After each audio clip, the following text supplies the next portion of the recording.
You ever hear a Bible verse so often that it starts to feel like fact, even if it's keeping you broke? Yeah, there's a difference between being humble and being broke on purpose. Here are 5 verses Christians misread that are quietly blocking their bag. Let's break the poverty mindset verse by verse. Number one, 1 Timothy 6 and 10. For the love of money is the root of all evil. This gets twisted more than a prosperity preacher's robe. It doesn't say money is evil. It says the love of money. But you want to know what's more dangerous than wealth? Worshiping it, obsessing over it. But don't confuse that with building a business or growing your income or stacking for your family.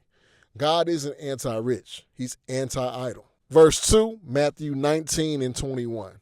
Sell all you have and give to the poor. Now, Jesus said this to one man, not to everybody. This was a heart test, not a universal command. So you don't need to give everything away to be godly. You need to be willing to surrender everything in your heart if he asks. But don't let that verse make you think owning property, businesses, or wealth is sinful. That's a trick of the enemy. Verse 3, Luke 6 and 30. It says, give to everyone who asks of you.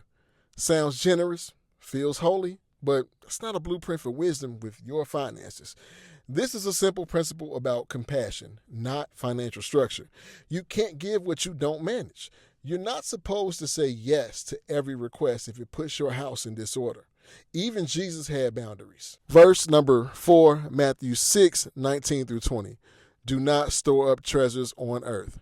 Again, context. Jesus wasn't saying you can't have savings, investments, or retirement. He was saying don't put your hope in them. God expects stewardship. That means building wisely, investing smart, and multiplying what he gives you. Your treasure ain't the problem. Where your heart lives is. And lastly, verse 5, Acts 4, 32 through 35, they sold everything and gave to those in need. Sounds like early church socialism, right? But guess what? This wasn't forced. It was voluntary. They gave because of love and unity, not because of guilt. Don't let this verse be used to shame you for building assets, buying property, or increasing your net worth. Unity does not equal poverty. Okay, here's the truth.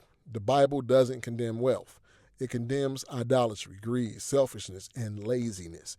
So if you're using scripture as a reason to stay broke, you're not being holy. You're being misinformed. Break that mindset. Relearn the verses and go get what God already gave you permission to build. This is Carl Anthony for Millions Made. Subscribe, hit that like button. Peace.